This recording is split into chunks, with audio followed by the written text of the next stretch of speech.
ಯಾವುದೇ ಕಾರಣಕ್ಕೂ ನಾವು ಡಿ ಬಾಸ್ನ ಬಿಟ್ಕೊಡಲ್ಲ ಸರ್. ಅವ್ರನ್ನ ಬಳ್ಳಾರಿಗಲ್ಲ ಎಲ್ಲೋದ್ರೂ ಅವ್ರು ವಾಪಸ್ ಬರ್ತಾರೆ, ನಮಗೆ ಗೊತ್ತು. ಆ ಕಾನ್ಫಿಡೆನ್ಸ್ ನಮಗಿದೆ. ನಮ್ಮ ಥರ ಅಭಿಮಾನಿಗಳಿಗೆ ಎಲ್ಲರಿಗೂ ಇದ್ದರೆ ಖಂಡಿತ ಡಿ ಬಾಸ್ಗೆ ಯಾವತ್ತೂ ಕೆಟ್ಟದಾಗಲ್ಲ ಸರ್. ಇದಂತೂ ಖುಷಿಯಾಗಿ ಹೇಳ್ಕೊತೀನಿ.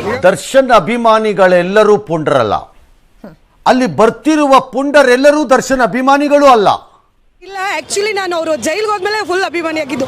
ಯಾಕೆ ಗೊತ್ತಾ, ಅವ್ರು ಏನು ಅನ್ನೋದು ನಮಗೆ ಗೊತ್ತಾಯಿತು. ಸೊ ಇವಾಗ ಅವ್ರು ಒಳ್ಳೆತನನೇ ಅವ್ರು ಕಾಪಾಡುತ್ತೆ ಸರ್. ತುಂಬ ಖುಷಿ ಆಗುತ್ತೆ. ನಾನು ಪದೇ ಪದೇ ಹೇಳ್ತಾನೆ ಇದ್ದೀನಿ, ಇನ್ನೂ 100 ವರ್ಷ ಬಿಟ್ಟಾಕಿ ಸಿನಿಮಾ, ಇನ್ನೂ 100 ವರ್ಷ ಬಿಟ್ಟಾಕಿ. ಡೂಪರ್ ಇಟ್ 100 ಡೇಸ್ ಸಿನಿಮಾ ಓಡುತ್ತೆ. ಈ ಅಭಿಮಾನಿಗಳು ಹಾರಾಡಿ ಕಿರುಚಾಡಿ ಜಂಪ್ ಹೊಡೆದ ಬಿಟ್ರೆ ಏನೋ ಆಗಿಬಿಡುತ್ತೆ ಅನ್ನೋ ಭ್ರಮೆಯಲ್ಲಿದ್ರೆ ಇರಬೇಡಿ. ಅವ್ರಿಗೋಸ್ಕರ ಎಷ್ಟೋ ಜನ ಕಾಯ್ತಾ ಇದ್ದಾರೆ.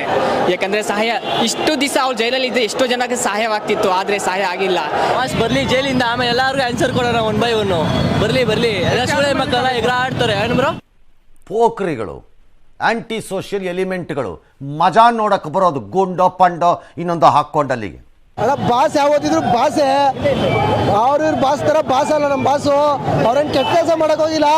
ಇಷ್ಟು ದಿವಸ ಎಷ್ಟು ಜನ ರೇಪು ನಡೀತಿದೆ ನಿಮ್ಗೆ ಗೊತ್ತು ಕರ್ನಾಟಕದಲ್ಲಿ. ಅವ್ರು ಮಾಡೋದೇನು ಕೆಟ್ಟ ಕೆಲಸ ಇಲ್ಲ. ಆದ್ರೆ ಇವತ್ತು ಅವ್ರು ತುಳಿಬೇಕು ಅಂತ ಎಷ್ಟೋ ಜನ ಕಾಲ್ ತುಳಿದಾರೆ. ನಮ್ಮ ಬಾಸ್ ಇವತ್ತಂದಲ್ಲ 2000 ಇಸ್ವಿಯಿಂದನೂ ಕಾಲ್ ತುಳಿಯೋರನ್ನ ತುಳ್ಕೊಂಡು ಮೆಟ್ಕೊಂಡೆ ಬಂದಿರೋದು ಬಾಸು. ಯಾವತ್ತಿದ್ರು ಬಾಸ್ ಬಾಸೇ. ಡಿ ಬಾಸ್ಗೆ, ಡಿ ಬಾಸ್ಗೆ, ಡಿ ಬಾಸ್ಗೆ. ಯಾಕಂದ್ರೆ ನಿಮ್ಮ ಹಾರಾಟ ಕಿರುಚಾಟ ಅಥವಾ ನಿಮಗೆ ಬಹುಶಃ ಕೋಪ ಬಂದಿರಬಹುದಾದ ಮಾಧ್ಯಮಗಳ ವಿಚಾರದಲ್ಲಿ ಬಂದಿರಬಹುದಾದ ಭಾವನೆಯ ಹಾರಾಟ ಕಿರಿಚಾಟ ನಮ್ದುವೆ, ನಮ್ದು ಸೇರಿಸಿ ಹೇಳ್ತಾ ಇದ್ದೀನಿ.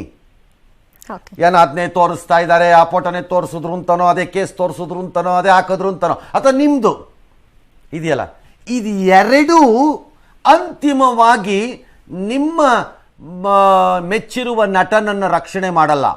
ನ್ಯಾಯಾಲಯದಲ್ಲಿ ಏನು ಇತ್ಯರ್ಥ ಆಗಬೇಕೋ ಅದಾಗೇ ಆಗತ್ತೆ.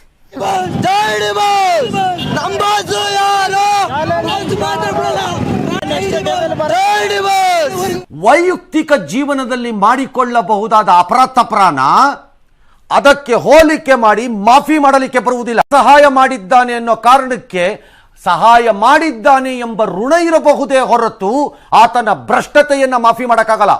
ಈ ವೈಯಕ್ತಿಕ ಜೀವನದ ಎಲ್ಲ ಬೆಳವಣಿಗೆಗಳಿಗೆ ನಾವಾಗಲಿ ನೀವಾಗಲಿ ಕಾರಣ ಅಲ್ಲ.